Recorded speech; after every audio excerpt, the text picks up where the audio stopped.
নমস্কাৰ ৰাজনীতি বিজ্ঞানৰ সৰু এটি পাঠ লৈ আপোনালোকৰ সন্মুখত মই ডক্টৰ কুমাৰ চন্দন জ্যোতি আপোনালোক সকলোৱে মৌলিক অধিকাৰৰ বিষয়ে নিশ্চয় শুনিছে মৌলিক অধিকাৰ আৰু ৰাষ্ট্ৰ পৰিচালনা আৰু নিৰ্দেশাত্মক নীতিক লৈ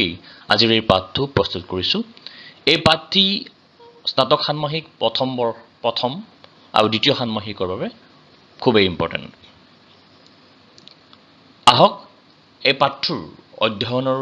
প্ৰথম আমি অবজেক্টিভ এটা চাই লওঁ মূল লক্ষ্যকেইটা চাই লওঁ এই পাঠটোৰ জৰিয়তে প্ৰথমতে মৌলিক অধিকাৰ আৰু ৰাষ্ট্ৰ পৰিচালনা আৰু নিৰ্দেশাত্মক নীতিৰ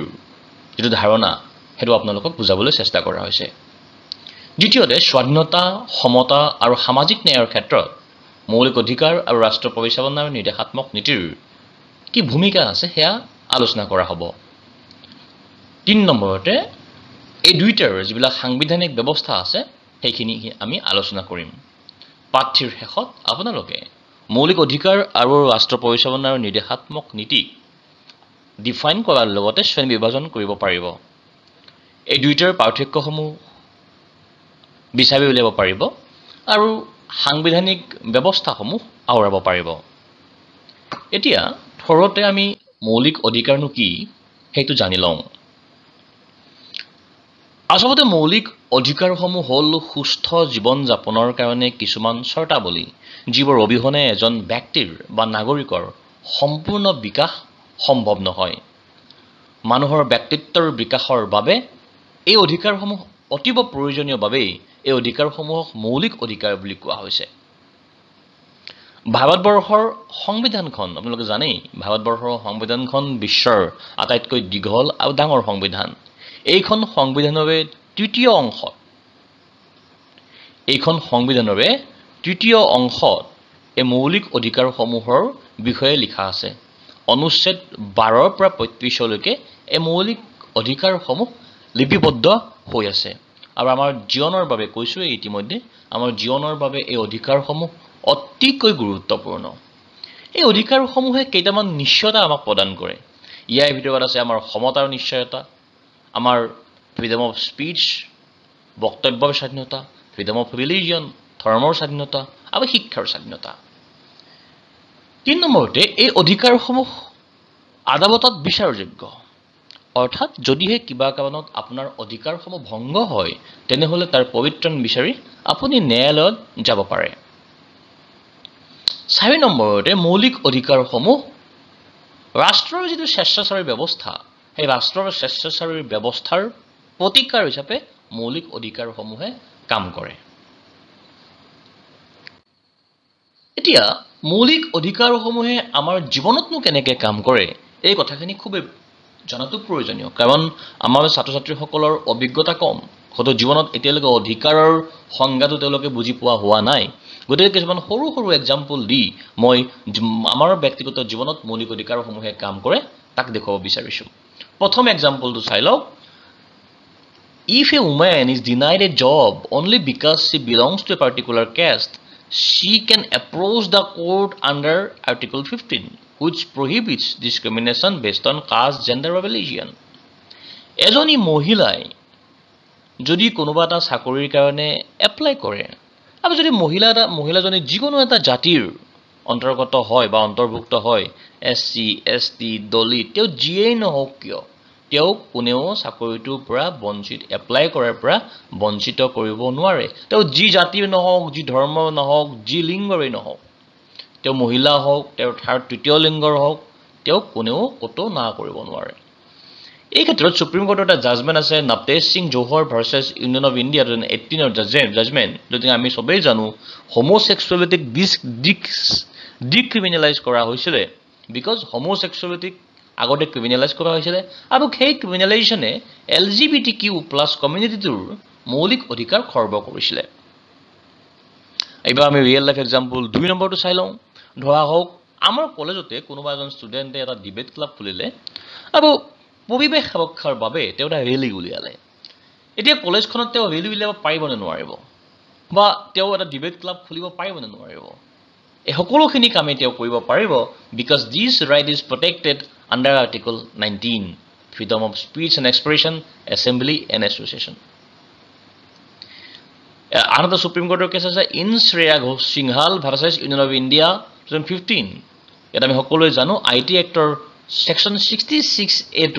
বাতিল কৰা হৈছিল because ইয়ে ফ্ৰী ভয়েসত ফ্ৰী কথা কোৱাত মুক্তভাৱে কথা কোৱাত বাধা প্ৰদান কৰিছিল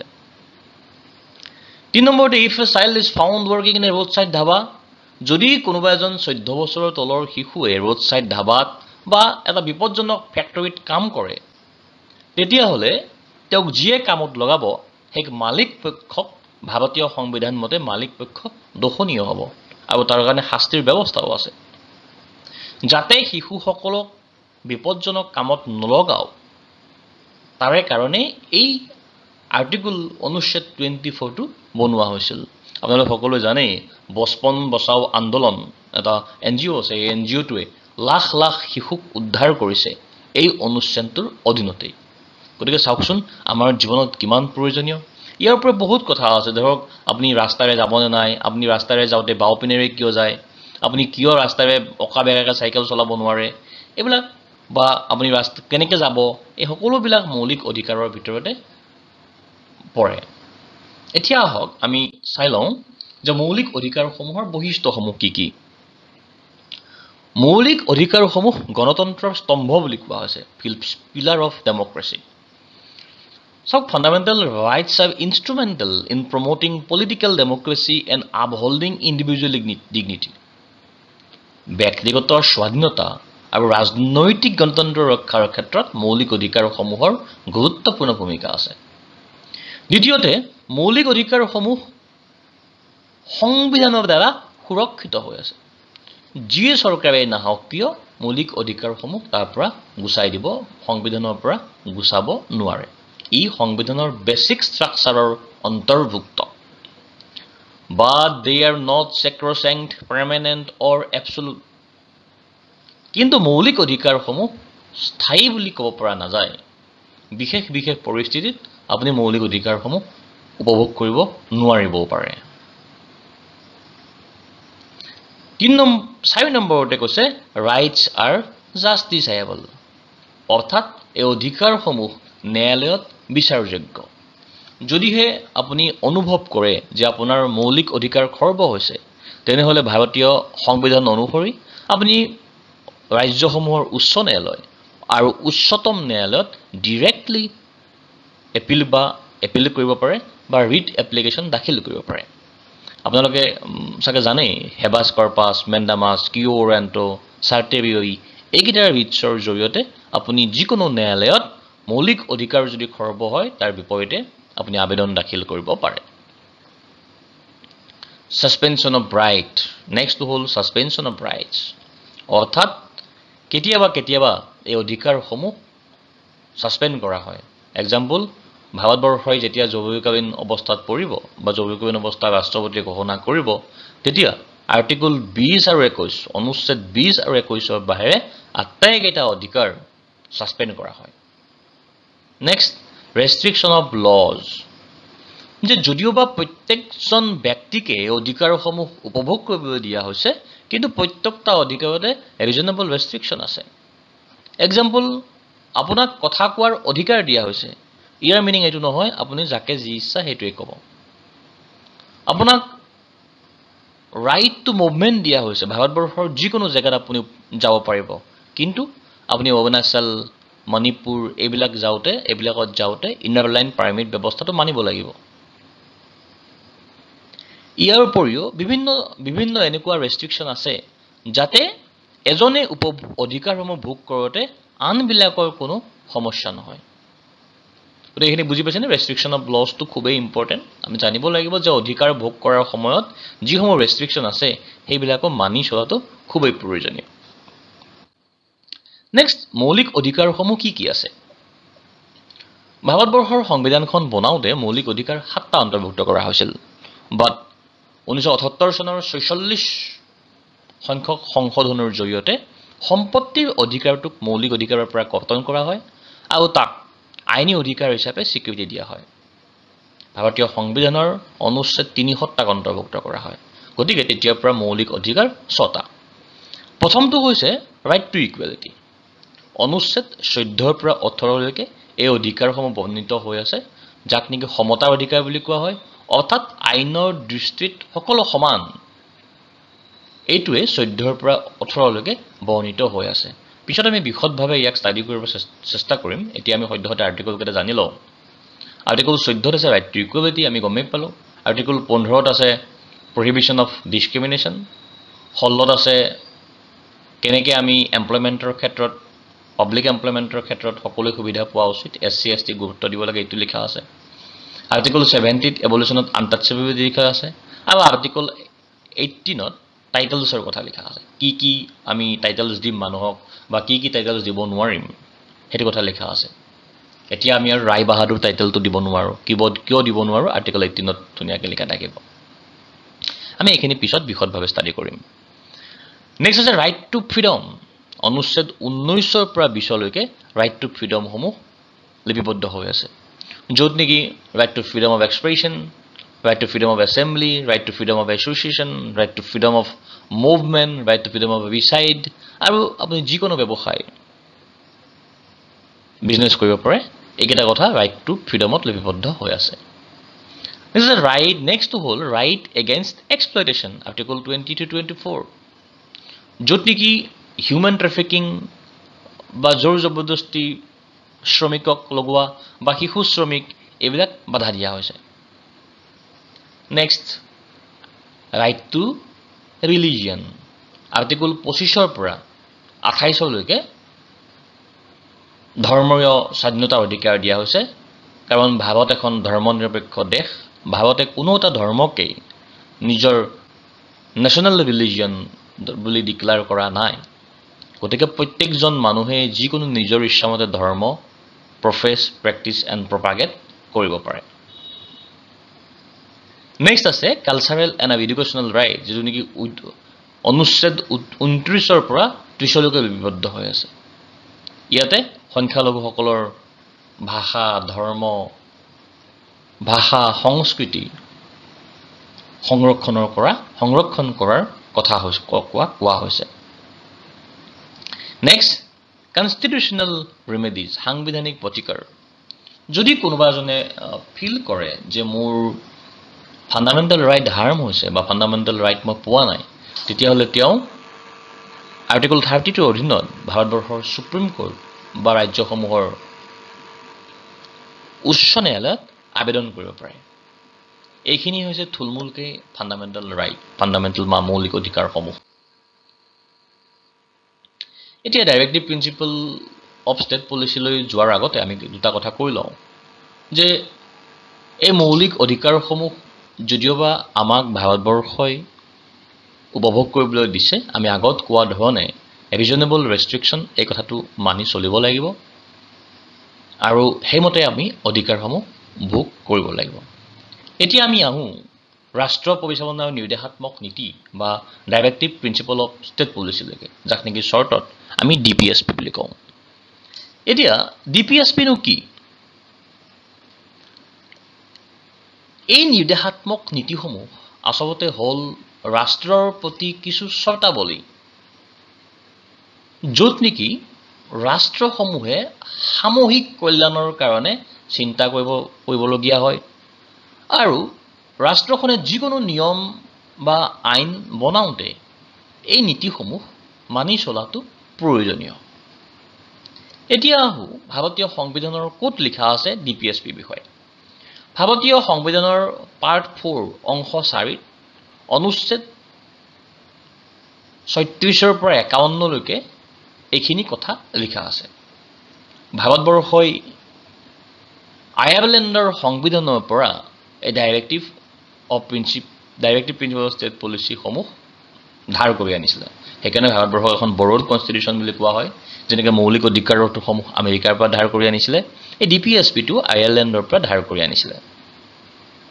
এতিয়া আমি কৈছোৱে যে য'ত মৌলিক অধিকাৰে ব্যক্তি স্বাধীনতাক গুৰুত্ব দিছিল পলিটিক্যাল ডেমক্ৰেসিক গুৰুত্ব দিছিল এই ডিপিএছপি বিলাকে সোশিয়াল সামাজিক আৰু অৰ্থনৈতিক গণতন্ত্ৰ প্ৰতিষ্ঠা কৰাত গুৰুত্ব দিয়ে যাতে আমি এখন জাস্ট এণ্ড ইকুইটেবল সোসাইটি বনাব পাৰো মৌলিক অধিকাৰসমূহ ব্যক্তি স্বাধীনতাত গুৰুত্ব দিয়াৰ বিপৰীতে ডিপিএছপিয়ে বা ৰাষ্ট্ৰ পৰিচালনাৰ নিৰ্দেশাত্মক নীতিয়ে সামূহিক কল্যাণত গুৰুত্ব দিয়ে একচুৱেলি ভাৰতক এখন জনকল্যাণমূলক দেশ বা ৰাষ্ট্ৰ গঠন কৰাটোৱেই আছিল ডিপিএছপিৰ প্ৰধান উদ্দেশ্য কিন্তু সকলোতকৈ ইম্পৰ্টেণ্ট যে এই নীতিসমূহ নন জাষ্টিচাইবল অৰ্থাৎ এই নীতিসমূহ আইনৰ দৃষ্টিত বিচাৰযোগ্য নহয় ইয়াত কৈছে they are only guiding principle not legally enforceable ৰাষ্ট্ৰখনে যিকোনো নিয়ম নীতি বনাওঁতে বা আইন কানুন বনাওঁতে এই নীতিসমূহ মানি চলিব লাগে বুলি এটা গাইডহে কৰিছে এইবিলাক আইনত বিচাৰযোগ্য নহয় আগতে কৈছোৱেই যে কমিউনিটি ৱেলফেয়াৰ ফাণ্ডামেণ্টেল ৰাইটে পাৰ্চনেল ডেভেলপমেণ্ট কৰে আৰু এইটো সামাজিক ন্যায় প্ৰতিষ্ঠাৰ ক্ষেত্ৰত ডিপিএছপিয়ে সহায় কৰে এতিয়া আমি আহোঁ বৈশিষ্ট্যসমূহ কি পৰীক্ষাত খুবেই আহে যে ডিপিএছপিৰ বা ডাইৰেক্টিভ প্ৰিন্সিপল ষ্টেট পলিচিৰ বৈশিষ্ট্য বৰ্ণনা কৰা এটা কথা কৈছে provide ideals for the state to frame laws and policies guiding the government towards welfare state মই কৈছোঁ ইতিমধ্যে যে দেশৰ আইন কানুন আৰু নীতিসমূহ প্ৰস্তুত কৰোঁতে এই ডিপিএছপিক নজৰত ৰাখিব লাগে ডিপিএছপিত যিসমূহ কথা কৈছে সেইসমূহ মানি চলিব লাগে ইনক্লুড ছ'চিয়েলিষ্টিক গান্ধীয়ান আৰু এণ্ড লিবাৰেল ইণ্টেলেকচুৱেল প্ৰিন্সিপলছ নীতিসমূহক আচলতে তিনিটা ভাগত ভাগ কৰিছে এটা গান্ধীবাদী নেতা এটা সামাজিক নীতি আৰু এটা লিবাৰেল ইণ্টেলেকচুৱেল প্ৰিন্সিপল নীতি বুলি কৈছে আমি নীতিসমূহ পিছত যেতিয়া ষ্টাডি কৰিম আমি গম পাম নেক্সট কৈছে নট এনফৰ্চেবল বাই কোৰ্টছ আমি কৈছোঁৱেই ইতিমধ্যে যে ন্যায়ালয়ত বিচাৰযোগ্য নহয় যদি কোনোবা এখন চৰকাৰে এই নীতিসমূহ নামানে তেতিয়াহ'লে আমি চৰকাৰখনকো একো ক'ব নোৱাৰোঁ এইবিলাক আচলতে নৈতিক নীতিহে চৰকাৰখনৰ নৈতিক দায়িত্ব যে এইটো মানি চলিবৰ কাৰণে can not be suspended even during emergencies যে জৰুৰীকালীন সময়তো এই নীতিসমূহ কোনো ধৰণতে ছাছপেণ্ড কৰিব নোৱাৰি যেনেকৈ আমি ফাণ্ডামেণ্টেল ৰাইটসমূহ ছাছপেণ্ড কৰি দিওঁ এইসমূহ ছাছপেণ্ড কৰিব নোৱাৰি এতিয়া আমি আহোঁ নীতিসমূহ কি কিনো আমিতো ক'লোৱেই প্ৰথমতে ছ'চিয়েলিষ্টিক নীতি আছে সামাজিক নীতি আছে গান্ধীয়ান নীতি আছে আৰু লিবাৰেল ইণ্টেলেকচুৱেল আছে গান্ধীবাদী নীতি আমি প্ৰথমতে সামাজিক নীতিসমূহ অধ্যয়ন কৰি লওঁ অনুচ্ছেদ 38ত প্ৰমোট ৱেলফেয়াৰ অফ অল পিপল সমাজৰ সকলো শ্ৰেণীৰ লোকৰ হিত চিন্তা কৰাৰ কথা কৈছে আৰ্টিকল 39ত কৈছে ensure adequate livelihood equal pay protection of children যে জীৱন ধাৰণৰ কাৰণে এডিকুৱেট যিটো বস্তু লাগে বা সম দৰমহা দিয়াৰ কথা কৈছে এইখিনি 39ত কৈছে 41ত কৈছে ৰাইট টু ৱৰ্ক কৰ্মৰ অধিকাৰ এডুকেশ্যন এণ্ড পাব্লিক এছিষ্টেঞ্চ শিক্ষা আৰু পাব্লিক এছিষ্টেঞ্চ ইন এমপ্লয়মেণ্টৰ ক্ষেত্ৰত নিযুক্তিৰ ক্ষেত্ৰত ৰাজহুৱা সহায়ৰ কথা কৈছে আৰ্টিকল 41ত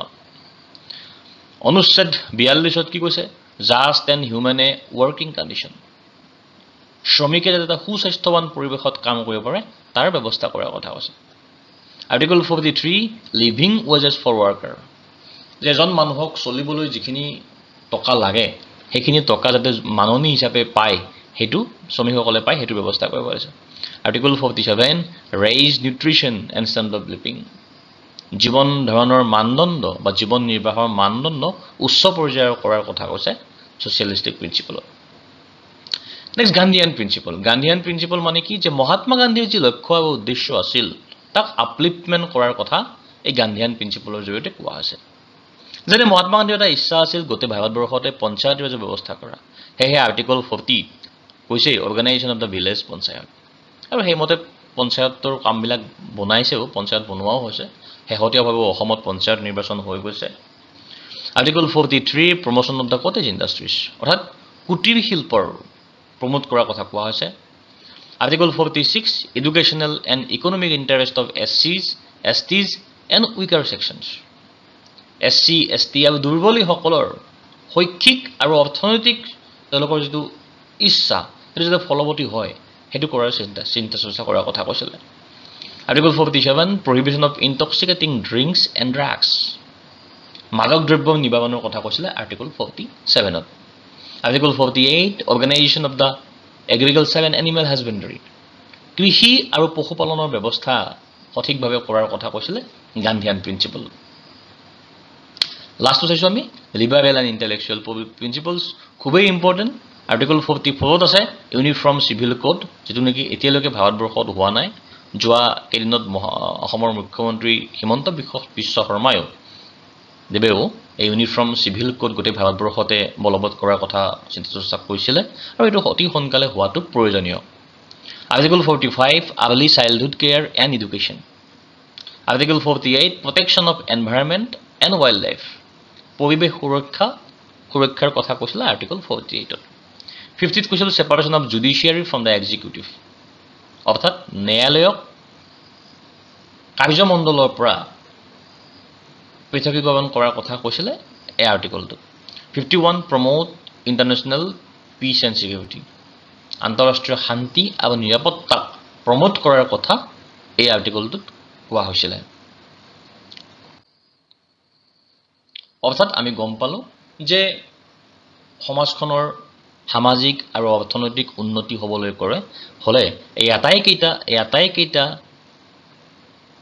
নীতিৰ খুবেই প্ৰয়োজন হ'ব এতিয়া আমি চাম যে আমি দুইটা দেখিলো যে ফান্ডামেন্টাল ৰাইট আৰু ডাইৰেক্টিভ প্ৰিন্সিপল আমি দুইটা পঢ়িলো এতিয়া আমি দুইটাৰ ডিফাৰেন্সটো আমি ষ্টাডি কৰিম এপিএসসি ইউপিএসসি বা আপোনালোকৰ যিকোনো কোৰ্সৰ পৰীক্ষাত এই দুটাৰ ডিফাৰেন্স সোধাটো একেবাৰে খাটাং মই একেবাৰে সৰুকে আপোনালোকে বুজি পোৱাকে ডিফাৰেন্সটো বনাইছো একে আপোনালোকে পৰীক্ষাত বহলাই লিখিব পাৰিব আমি যদি প্ৰকৃতিৰ ক্ষেত্ৰত চাওঁ যে ফান্ডামেন্টাল ৰাইট সমূহ জাষ্টিচাইবল অৰ্থাৎ ন্যায়ালয়ত বিচাৰযোগ্য কিন্তু ডাইৰেক্টিভ প্ৰিন্সিপল ষ্টেট পলিচি সমূহ নন জাষ্টিচাইবল কোৰ্টত বিচাৰযোগ্য নহয় আপুনি ইউনিফৰ্ম চিভিল কোড বলবৎ হ'ব লাগে বুলি কোৰ্টত যদি যায়ও কোৰ্ট দায়বদ্ধ নহয় যে সংবিধানত লিখা আছে এইটো আমি দিব লাগে সেকেন্ডলি স্কোপ মই কৈছোৱে যে ফান্ডামেন্টাল ৰাইটে মৌলিক অধিকাৰৰ ব্যক্তি স্বাধীনতা আৰু ব্যক্তি উন্নতি কৰে আৰু ডাইৰেক্টিভ প্ৰিন্সিপল ষ্টেট পলিচিয়ে সমাজৰ উন্নতিৰ কথা কয় এনফোৰ্সমেন্ট কোনে এনফোৰ্স কৰে যদি মৌলিক অধিকাৰ হাৰ্ম হয় যদি মৌলিক অধিকাৰ খৰ্ব হয় তেতিয়াহলে তাক ন্যায়ালয়ে পুনৰ উদ্ধাৰ কৰে আপুনি আবেদন কৰিব পাৰে যেনে এজন মানুহ হঠাৎ ধৰি লওক আপোনাৰ মিলিটাৰীৰ কৰায়ত্বৰ পৰা নোহোৱা হৈ গ'ল আমি হেবাস কৰ্পাছ ফাইল কৰিব পাৰোঁ কিন্তু ডাইৰেক্টিভ প্ৰিন্সিপল ষ্টেট পলিচি সমূহৰ ক্ষেত্ৰত কোনো ধৰণৰ এনফোৰ্সমেন্ট সিস্টেম নাই এটো নৈতিক এটা দায়িত্বহে নৈতিক আৰু ৰাজনৈতিক এটা দায়িত্বহে সাসপেনশন যে মই কৈছোৱে যে যেতিয়া ইমাৰ্জেন্সি আহিব জৰুৰীকালীন অৱস্থা হ'ব তেতিয়া মৌলিক অধিকাৰসমূহ সাসপেন্ড কৰা হয় এক্সেপ্ট আৰ্টিকল 20 আৰু 21 কিন্তু এই অধিকাৰসমূহ সাসপেন্ড কৰা নহয় ডিপিএসপিৰ নীতিসমূহ সাসপেন্ড কৰা নহয় অৰিজিন ক'ত জন্ম হৈছে কৈছোৱে এটা যে আমেৰিকাত জন্ম আৰু ইয়াৰ জন্ম ক'ত আইৰিছত ভাৰতীয় আইৰিছ সংবিধানৰ পৰা এটো লৈ আহিছে আৰু এটো ইউএছ কনষ্টিটিউচন মৌলিক অধিকাৰটো আমেৰিকা যুক্তৰাষ্ট্ৰৰ সংবিধানৰ পৰা ধাৰ কৰি অনা হৈছে পাঠৰ শেষৰ পৰ্যায়ত উপনীত হৈছোহি অৱশ্যে কনক্লুজনলৈকে যোৱাৰ আগতে আমি এটা কথা ডিসকাস কৰি লোৱাটো প্ৰয়োজনীয় এই কোৱেশ্চনটো সিভিল সাৰ্ভিস এক্সামত খুব বৰকে আহে যে directive principle of state policy আৰু ফান্ডামেন্টাল ৰাইটছৰ মাজত কোনটো সুপ্ৰিম এই কোৱেশ্চনটো যদি আমি এনসাৰ কৰিবলৈ যাওঁ তেনেহলে আমি সুপ্ৰিম কোৰ্টৰ বা উচ্চতম ন্যায়ালয়ৰ বহুত কেইটা জাজমেন্ট চাব লাগিব তাৰ পিছত 1980 চনৰ মিনাৰ্ভা মিল কেছৰ জাজমেন্টটো খুব ইম্পৰ্টেন্ট য'ত নেকি এইটো কথা কোৱা হৈছিল যে ডাইৰেক্টিভ প্ৰিন্সিপল অফ ষ্টেট পলিচিত যিকেইটা মূল লক্ষ্য দিয়া আছে বা যিকেইটা পলিচি দিয়া আছে সেই পলিচি কেইটা ভাৰতবৰ্ষৰ মৌলিক অধিকাৰক কোনো ক্ষতি নকৰাকৈহে সমাধান কৰিব লাগিব এই ক্ষেত্ৰত মৌলিক অধিকাৰক ৰাষ্ট্ৰ পৰিচালনাৰ নিৰ্দেশনাত্মক নীতিতকৈ কিছু ওপৰত ৰখা দেখা গৈছে অৱশ্যে এইটো নহয় যে ফাণ্ডামেণ্টেল ৰাইট বা মৌলিক অধিকাৰসমূহ থাকিল বুলিয়ে আমি ডাইৰেক্টিভ প্ৰিন্সিপাল অফ ষ্টেট পলিচিৰ নীতিসমূহ পালন কৰিব নোৱাৰিম। এইটোও কৈছে যে ফাণ্ডামেণ্টেল ৰাইট বা মৌলিক অধিকাৰক সংশোধন কৰি আমি এই নীতিসমূহ বলবৎ কৰিব পাৰোঁ। মাত্ৰ ফাণ্ডামেণ্টেল ৰাইটসমূহ সংশোধন কৰোঁতে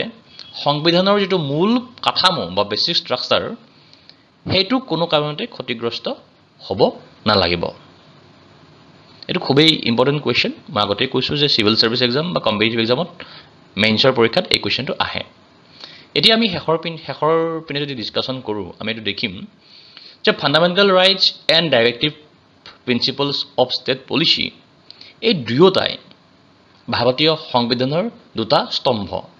ইয়াত লিখি দিছে fundamental rights and directive principle of state policy from the dual pillars of the Indian constitutional framework.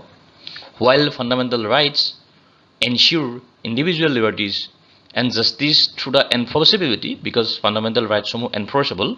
DPSPs guide the state in striving for social and economic welfare. মৌলিক অধিকাৰে আমাৰ ইণ্ডিভিজুৱেল লিবাৰ্টি বা ব্যক্তিগত স্বাধীনতাক গুৰুত্ব দিয়াৰ লগতে ৰাষ্ট্ৰ পৰিচালনাৰ নিৰ্দেশনাত্মক নীতিসমূহে ৰাষ্ট্ৰক সামাজিক আৰু অৰ্থনৈতিক উন্নয়নৰ কাৰণে পথ প্ৰদৰ্শন কৰে। Together they provide a comprehensive vision for a holistic democracy, balancing individual freedom and collective well-being. ব্যক্তিগত উন্নয়ন আৰু সামূহিক উন্নয়নৰ মাজেৰে এক বৃহৎ গণতন্ত্ৰ বা বৃহৎ দৃষ্টিভংগীৰ গণতন্ত্ৰৰ প্ৰতিষ্ঠা কৰাৰ কথা ফাণ্ডামেণ্টেল ৰাইটছ আৰু DPSPয়ে কৈছে। গতিকে দুয়োটাক বুজাটো আমাৰ দেশখনৰ কাৰণে বা গণতন্ত্ৰৰ কাৰণে সাংঘাতিক ভাল হ'ব। আমি দুইটাকে বুজিব লাগিব আৰু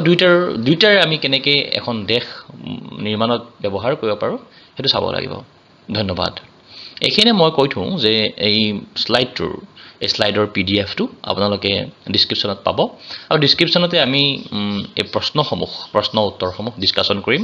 বা ডিছকাশ্যনত আমি গুগল লিংক এটা দি দিম য'ত নেকি আপোনালোকে কুইজসমূহৰ এনচাৰ কৰিব পাৰিব। ধন্যবাদ। আকৌ লগ পোৱাৰ আশাৰে।